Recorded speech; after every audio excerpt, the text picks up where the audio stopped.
سب سے پہلے میں ایک آرگیومنٹ یہاں پر دے رہی ہوں، میں کہہ رہی ہوں کہ Islam is considered as a very liberal religion. اسلام ایک لبرل ریلیجن ہے. ٹھیک ہے، یہ میں نے اپنا ایک آرگیومنٹ دیا ایگزامنر کو. اب میں لبرل کا مطلب کیا ہوتا ہے جی؟ There is no fix pattern of its spread, مطلب کہ کہیں بھی پھیل جاتا ہے. اسلام اتنا خوبصورت ہے کہ اس کے پھیلنے کا، اس کے سپریٹ ہونے کا کوئی پیٹرن نہیں ہے، یہ کہیں بھی پھیل سکتا ہے. دیکھیں، ہم چاہتے ہوئے بھی ہندو نہیں ہو سکتے، ہم چاہتے ہوئے بھی عیسائی یا یہودی نہیں ہو سکتے. کیوں؟ کیونکہ ہم بورن مسلمز ہیں، کیونکہ ہمارے اسلام میں بہت خوبصورت عقائد ہیں، کیونکہ ہمارے اسلام میں کچھ اس طرح کے رائٹس ہیں جو کسی اور ریلیجن میں بالکل بھی کہیں نظر نہیں آئیں گے. ہمارے اسلام میں وومن کو بہت زیادہ رائٹس دیے گئے ہیں، جبکہ بہت سے ایسے ریلیجن ہوتے ہیں جہاں پہ وومن کو کوئی رائٹس نہیں ملتے ہیں. اس لیے جو ایک اسلام ہے وہ کیا ہے جی؟ ایک لبرل ریلیجن ہے. تو آپ نے پہلے ایک آرگیومنٹ دیا، آپ نے اس کو پروو کر دیا. دین ایک اور آرگیومنٹ آپ نے دینا ہے، دیر از نو ریجیڈیٹی ان اسلام. اسلام میں کوئی سختی نہیں ہے. یہاں پہ آپ آیت بھی لکھ سکتے ہیں کہ اللہ پاک نے فرمایا کہ اسلام میں کوئی سختی نہیں ہے، اسلام میں دین میں جبر نہیں ہے. کس طرح جبر نہیں ہے؟ دیکھو، یہاں پہ کچھ کرٹکس کہتے ہیں کہ مسلمانوں نے اسلام کو پھیلایا ہے تلواروں کی زور پر، لیکن ہمارے اللہ سبحانہ تعالیٰ نے کیا فرمایا ہے کہ دین میں جبر نہیں ہے. دین پھیلا ہے ٹریڈرز کے تھرو، دین پھیلا ہے صوفی سینٹس کے تھرو، بہت سے اسلامک اسکالرس کے تھرو، ریفارمسٹ کے تھرو، اور اس کے علاوہ ٹرائبل ورلڈ کے تھرو. ٹرائبل ورلڈ بیسیکلی کیا ہوتا ہے کہ فرض کرو ایک قبیلہ ہے، اور اگر اس قبیلے کا سردار مسلمان ہو جائے تو اس کے انڈر جتنے بھی لوگ ہوتے ہیں اپنے سردار کو ماننے والے، اپنے سردار کے فالوورز، وہ سب بھی ایمان لے آئیں گے. تو ٹرائبل ورلڈ کے تھرو بھی اسلام بہت پھیلا، اور اسلامک کنکویسٹ ہوئے، ان کے تھرو بھی اسلام پھیلا. اسلام ہم نے تلوار کی زور پر نہیں پھیلایا. چلو مان لیا کہ ہم نے جو بہت سی جگہ تھیں، جیسے کہ محمد بن قاسم نے سندھ فتح کیا تھی، کہ تلوار کی بیس پہ کیا. ان کے اندر ایک انٹلیکچوئل کیپیبلٹی تھی، اس کی بیس پہ انہوں نے پورا کا پورا سندھ فتح کیا. بہت بڑی بات ہے بھائی. لیکن فتح کرنے کے بعد وہاں پہ جو لوگ ہیں وہ اسلام قبول کیوں کرتے تھے؟ کیونکہ ان کا حسن سلوک بہت اچھا ہوتا تھا مسلمانوں کا، اور مسلمان صرف مسلمانوں کے ساتھ ہی نہیں بلکہ جو ہندو ہوتے تھے، جو دوسرے مذہب کو ماننے والے ہوتے تھے، ان کے ساتھ بھی بہت اچھا بیہیو کرتے تھے. اور بہت اچھی انہوں نے ایک ایڈمنسٹریشن ڈیولپ کی، ریونیو جنریٹ کیا، ایگریکلچر ریفارمیشنز لے کر آئے. تو اس بیس پہ لوگوں نے دیکھا کہ یہ تو بڑے اچھے لوگ ہیں، تو ہم اسلام پر ایمان لے آتے ہیں. دین ایک اور آرگیومنٹ ہے کہ Islam mix with cultural force of any culture, کہ جو اسلام ہے وہ کسی بھی کلچر کے کلچرل فورس کے ساتھ مکس ہو جاتا ہے. اس آرگیومنٹ کی آپ کو تب سمجھ آئے گی جب آپ کو پتہ چلے گا کہ کلچرل فورس کیا ہوتی ہے اور کلچرل پریکٹسز کیا ہوتی ہے. Now, what is the difference between cultural force and cultural practices؟ آپ نے بہت کیئرفلی اس کو انڈرسٹینڈ کرنا ہے. 2 ایگزامپلس آپ کو دوں گی. سب سے پہلے ایگزامپل دوں گی پردے کی. پردہ کیا ہے؟ جیسے کہ اللہ تعالیٰ نے جو مسلمان عورتیں ان کو حکم دیا ہے کہ آپ نے پردہ کرنا ہے. آج کا پردہ، آج سے 300 سال پہلے کا پردہ، دونوں میں بہت فرق نظر آئے گا. یہاں پہ آپ قرآنک ورڈز ایڈ کر سکتے ہیں کہ اللہ پاک نے فرمایا کہ جو عورتیں ایمان لے کر آئیں وہ جو اپنے گھروں سے باہر نکلیں تو اپنے چہروں پر چادریں ڈال کر نکلیں. تو آپ یہاں پہ قرآنک ورڈز ایڈ کر سکتے ہیں.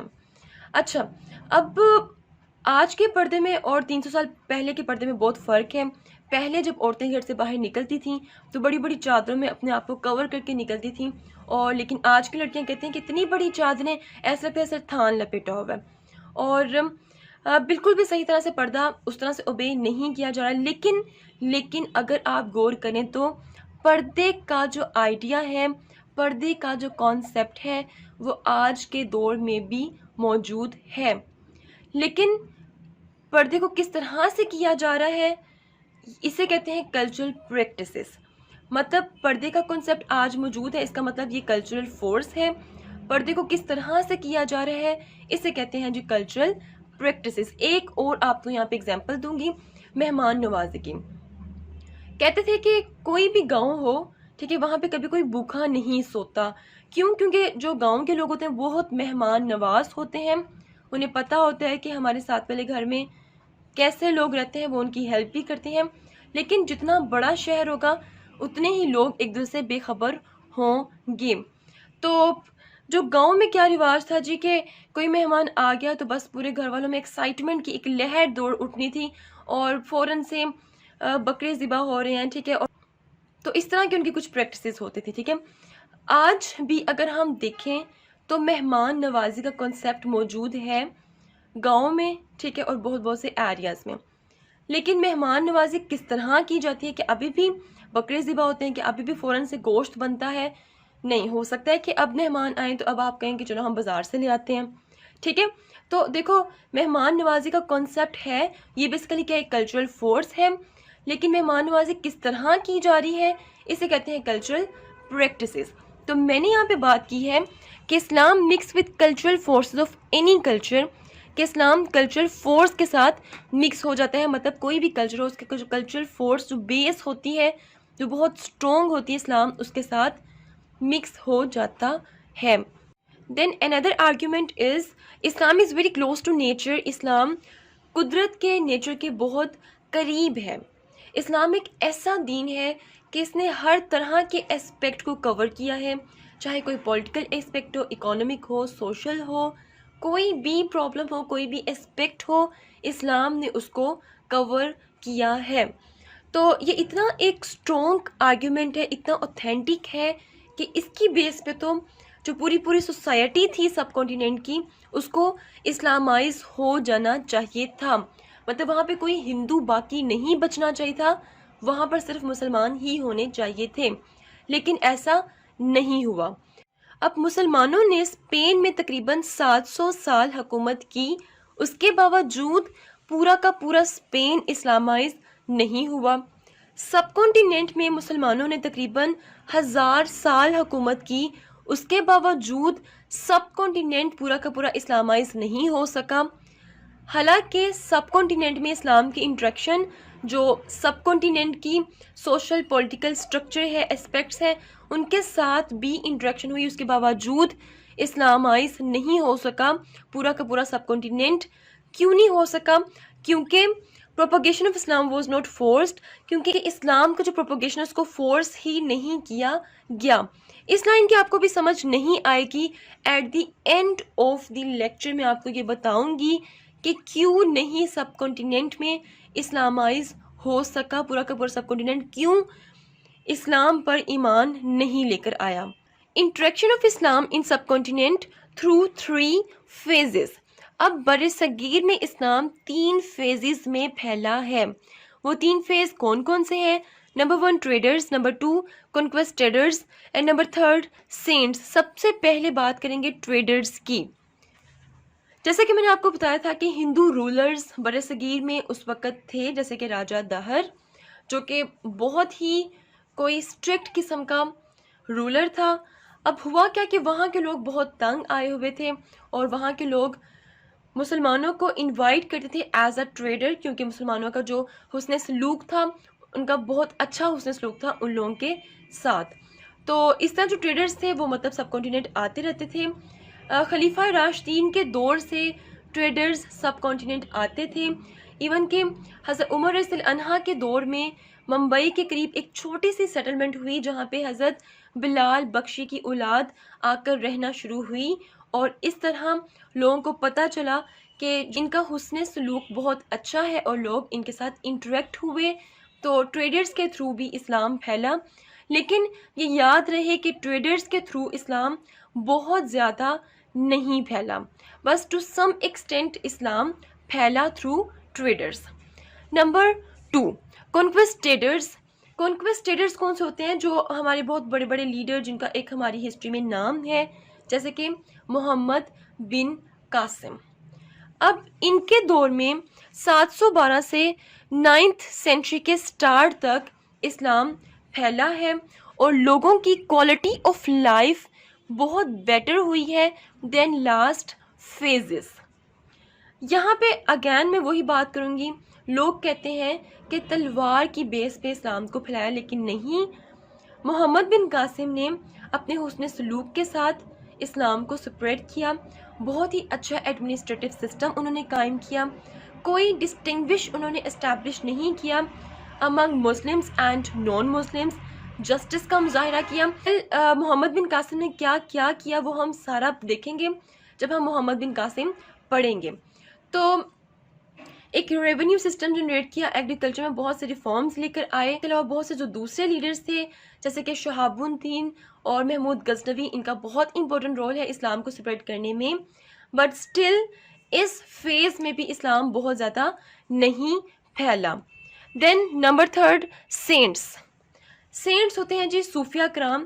جب صوفیہ کرام انڈیا میں آئے، سب کانٹیننٹ میں آئے، تو اسلام بہت زیادہ پھیلا۔ اسلام اتنا پھیلا جتنا ٹریڈرز یا کانکویسٹیڈرز کے دور میں نہیں پھیلا، بٹ صوفیہ کرام کے دور میں اسلام بہت زیادہ پھیلا۔ کیسے، وہ ہم نیکسٹ سلائیڈ میں ڈسکس کرتے ہیں۔ اب صوفی سینٹس کے تھرو کس طرح سے اسلام پھیلا؟ صوفی سینٹس کہاں سے آئے جی؟ سینٹرل ایشیا سے، اور انڈیا میں آ کے انہوں نے سب سے پہلے انڈیا کی کلچرل فورس کو انڈرسٹینڈ کیا، اس کے بعد انہوں نے لوگوں سے انٹریکٹ کیا اور کنیکٹ اپنا ایک اسٹیبلش کیا۔ اس پوائنٹ کو دوبارہ سنیں، کہاں سے آئے صوفی سینٹ؟ سینٹرل ایشیا سے آ کر انہوں نے سب سے پہلے انڈیا کی کلچرل فورس کو انڈرسٹینڈ کیا، دین لوگوں کے ساتھ انہوں نے اپنے کنیکشنز بڑھائے۔ اس وقت انڈیا کی 3 کلچرل فورس تھیں جو بہت زیادہ اسٹرانگ تھیں۔ میں نے آپ کو بالکل سٹارٹ میں بتایا تھا کہ کلاسز بنی ہوئی تھی انڈیا میں، اور جو غریب لوگ تھے وہ بہت ہی زیادہ غریب تھے۔ تو سب سے پہلی جو کلچرل فورس تھی وہ کیا تھی؟ ہنگر۔ اب ہنگر بہت زیادہ تھے لوگوں میں پاورٹی تھی، ان کو کھانے کو نہیں ملتا تھا۔ کن لوگوں کو؟ جو بہت نیچے طبقے کے لوگ تھے، ان لوگوں کو۔ اب ہوا کیا؟ صوفیہ کرام کے آنے سے لنگر خانہ کھل گیا۔ اگر آپ دیکھیں تو جو بہت سے پرانے مزار ہیں وہ بہت سی سیڑھیاں چڑھ کے اس کے بعد پہاڑوں میں، ٹیلوں میں ان کے مزار بنے ہوتے تھے۔ تو بہت سے لوگ جو اگر باہر سے آتے اور وہ دیکھتے کہ مزار بنے ہوئے ہیں تو مزار کو ایز اے ریسٹ ہاؤس بھی وہ کنسیڈر کرتے تھے، تو وہاں پہ وہ ریسٹ بھی کرتے تھے۔ اب جب وہ ریسٹ کرتے تھے وہ دیکھتے تھے کہ یہاں پہ کھانا فری میں مل رہا ہے، ٹھیک ہے، کھانا فری میں ملتا تھا تو ان کی صوفیہ کرام کے ساتھ انٹریکشن بھی ہوتی تھی، اور یہ جو لوگ جو مطلب لو سٹینڈرڈ کے تھے وہ وہاں پہ جاتے تھے، وہ اس لیے جاتے تھے کیونکہ وہاں پہ 2 ٹائم کا کھانا مفت ملتا تھا۔ یہ صوفیہ کرام کیا اتنے امیر تھے کہ وہ پورا سال 2 ٹائم کا کھانا روز مفت میں دیتے؟ بھائی جو مسلم گورنرز تھے وہ ان کو سپورٹ کرتے تھے۔ یہ بات یاد رہے کہ جو کھانا فری تھا وہ ہولی میں، دیوالی وغیرہ میں بھی ملتا ہوتا تھا، لیکن پورے سال کے لیے نہیں ملتا تھا۔ تو یہ ایک چیز اٹریکٹ کی ان لوگوں کو، اور جب وہ لوگ وہاں پر جاتے تھے کھانے کے لیے تو صوفیہ کرام ان کے ساتھ انٹریکشن کرتے تھے، اور ان کے ساتھ کس ٹاپک پہ بات کرتے تھے؟ ٹالرنس کی بات کرتے تھے، جسٹس کی بات کرتے تھے، ایکویلٹی کی، سیکریفائس اور وومن رائٹس کی۔ یہ وہ باتیں تھیں جو ہندوازم میں بالکل بھی نہیں تھیں۔ ہندوازم میں ایکویلٹی نام کی نہیں تھی، بس جو لو سٹینڈرڈ طبقے میں پیدا ہوا اس نے لو سٹینڈرڈ ہی رہنا ہے، اس نے آگے بڑھنا ہی نہیں ہے۔ تو لوگوں کو یہ چیزیں انٹریکٹ کرنے لگیں اور لوگوں کو لگا کہ ہمیں بھی مسلمان ہونا چاہیے کیونکہ ہمیں یہ رائٹس ملیں گے۔ دین دوسری کلچر فورس تھی میوزک۔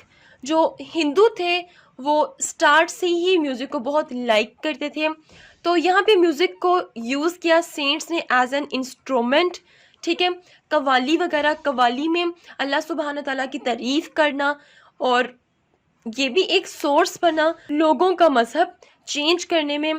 دین میریکلز، ٹھیک ہے، بہت سے معجزات دیکھنے میں ملتے تھے لوگوں کو، اور جس کی وجہ سے لوگوں کو لگا کہ ہاں یہ صحیح بات کر رہے ہیں، ہمیں ایمان لانا چاہیے۔ جیسے کہ بابا فرید گنج شکر، یہ اتنے فیمس کیوں ہیں؟ ان کے میریکلز کیا ہیں؟ شکر ان کا ایک میریکل ہے۔ میں اب پورا اس کو ایلیبریٹ نہیں کروں گی کیونکہ اس کو ایلیبریٹ کروں گی تو باقی کا پورا ٹاپک کور نہیں ہوگا۔ فار ایگزامپل لاہور کے داتا صاحب، ٹھیک ہے، ان کی کوالٹی دودھ میں تھی، ٹھیک ہے، انہوں نے دودھ مانگا اور مطلب اس عورت کے گھر دودھ مطلب کہ وافر مقدار میں پیدا ہونا شروع ہو گیا۔ نظام الدین اولیاء کے بارے میں یہ مشہور تھا کہ وہ ہاتھ اٹھاتے تھے اور سرخ رنگ کی آندھیاں چلنا شروع ہو جاتی تھیں.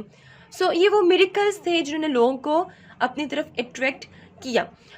اب ان 3 اسٹرانگ قسم کی کلچرل فورسز کے باوجود پورے کے پورے سب کانٹیننٹ میں اسلام نہیں پھیلا. کیوں نہیں پھیلا؟ وہ at the end of the lecture آپ کو پتہ چلے گا.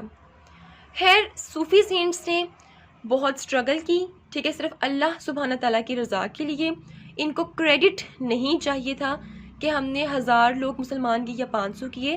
دے ڈونٹ نیڈ کریڈٹ، ٹھیک ہے، ان کو صرف اللہ کی رضا چاہیے تھی.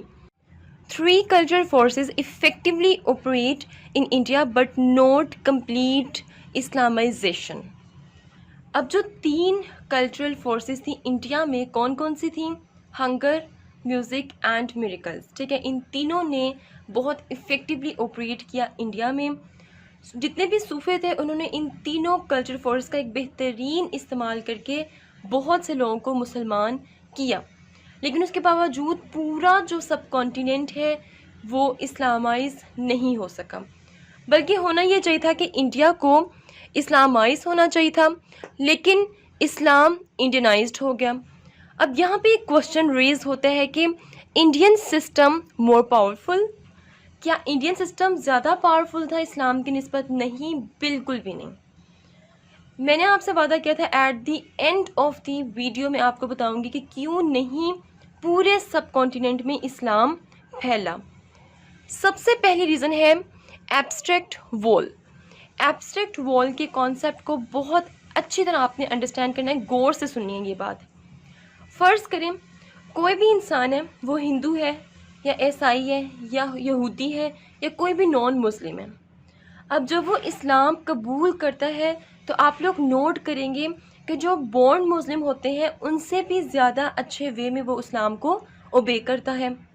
ہمیں وہ اپنے سے بہتر مسلمان لگتا ہے، وہ بڑی رسپیکٹ کرتے ہیں اسلام کے عقائد کی.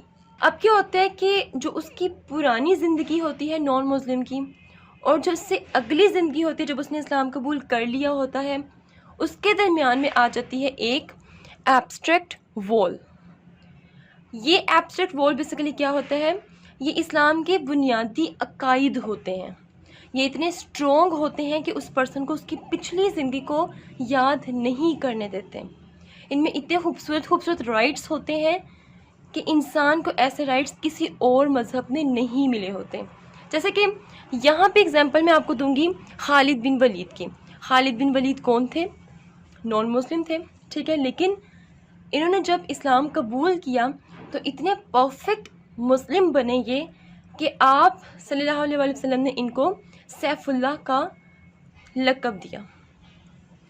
تو انڈیا میں ایبسٹریکٹ وال صحیح وے میں ڈیولپ نہیں ہوئی تھی. اس میں قصور ٹریڈرز کا یا صوفیہ کا نہیں ہے، اس کی ریزن ہے جیوگرافی آف انڈیا. برصغیر کی جیوگرافی بہت بہت بڑی تھی. بالکل سٹارٹ میں نے آپ کو کہا تھا کہ یہ مشرق کو مغرب اور مغرب کو مشرق کی طرف جوڑتی تھی. سو جو جیوگرافی تھی انڈیا کی وہ پولیٹیکل جیوگرافی کبھی بھی نہیں تھی. بہت سے سینٹس آئے، بہت سے صوفیہ آئے، بہت سے ٹریڈرز آئے، سب نے اسلام کو پھیلایا، لیکن پورا برصغیر اس کے باوجود اسلامائز اس لیے نہیں ہوا کیونکہ سب کانٹیننٹ بہت بڑا تھا. اور جتنا بھی یہاں پر ٹائم انہوں نے اسپینڈ کیا انہوں نے اسلام کو بہت پھیلایا. لیکن اتنی بڑی جیوگرافی کے لیے مور ٹائم واز ریکوائرڈ، زیادہ وقت کی ضرورت تھی. تو یہ بیسیکلی ریزنز تھیں ان کی وجہ سے اسلام پورے سب کانٹیننٹ میں نہیں پھیلا، صرف کچھ ایریاز تک پھیلا. اب سب کانٹیننٹ میں سٹارٹ ہوگی ایک الفی موومنٹ. ایک ایسی موومنٹ تھی جو بہت بہت زیادہ ورس ہوگی، وائلنٹ ہو گئی. تحریک الفی موومنٹ بیسیکلی کیا تھی؟ That reflect imperial ideology formulated by Akbar. This movement was to create a peaceful space for inhabitants of Mughal empire in which they could deliver their real sentiments with calmness of mind and freedom of expression. اس movement میں ایسا کیا تھا کہ جو violent اور severe ہوتی گئی؟ اس موومنٹ میں اکبر نے کہا کہ جتنے بھی دین ہے، جو بھی ہے، ریلیجن ہے، ان سب کو مرج کر دو، ٹھیک ہے، سارے ریلیجن کو اگر مرج کر دیا جائے گا تو کیا ہوگا؟ جو مسلمانوں کی بیسک آئیڈینٹی ہے وہ ختم ہو جائے گی۔ اب یہ وہ دور تھا جب صوفی موومنٹ کم ہو گئی اور ریفارمسٹ موومنٹ سٹارٹ ہو گئی۔ مطلب بہت سے ریفارمسٹ آئے اور ان کا مین پرپس کیا تھا کہ انہوں نے مسلمانوں کی آئیڈینٹی کو پروٹیکٹ کرنا ہے۔ ریفارمسٹ موومنٹ میں جیسے کہ تبلیغی جماعت آ جائے گی، جیسے کہ دعوت اسلامی، ٹھیک ہے، تو 16 سے 21ویں صدی تک ریفارمسٹ موومنٹ ابھی تک کنٹینیو ہے۔ اگین میں آپ کو بتا رہی ہوں کہ ریفارمسٹ موومنٹ میں کون کون تھے؟ تبلیغی جماعت تھی، دعوت اسلامی تھی، ایسے بہت سی اور جماعتیں تھیں، اور ان کا مین پرپس بیسیکلی کیا تھا کہ جو مسلمان ہیں ان کو مزید اسٹرانگ کیا جائے، ان کی ٹریننگ کی جائے، ان کی جو بنیادیں ہیں ان کو اسٹرانگ کیا جائے اور مسلمانوں کی بیسک آئیڈینٹی کو پروٹیکٹ کر کے رکھنا۔ اب ایڈونٹ آف اسلام کے کیا کیا امپیکٹس ہوئے؟ پولیٹیکل امپیکٹ، سینٹرل جو گورنمنٹ تھی وہ اسٹرانگ ہو گئی، ایڈمنسٹریٹو ایکویلٹی، بگر اسلامک سوسائٹی، اسلام کو اگر اس کا ایک ریلیجیس امپیکٹ دیکھوں تو اسلام کو یونیورسل دین کے طور پر بھی ایکسیپٹ کر لیا گیا تھا۔ And then art of warfare acquired, مطلب بہت زیادہ ڈیولپمنٹس ہوئیں۔ کلچرل امپیکٹ اگر دیکھیں، a new type of architecture and language development, Urdu. Then learning and literature also flourished, writing historical accounts and books on history and culture. So this is all about advent of Islam in India. If you have any question, do write your question in comment section below and hit the like and subscribe button if you haven't yet. ملتے ہیں next hot issue کے ساتھ. until then مجھے اپنی دعاؤں میں یاد رکھیے. stay tuned and اللہ حافظ.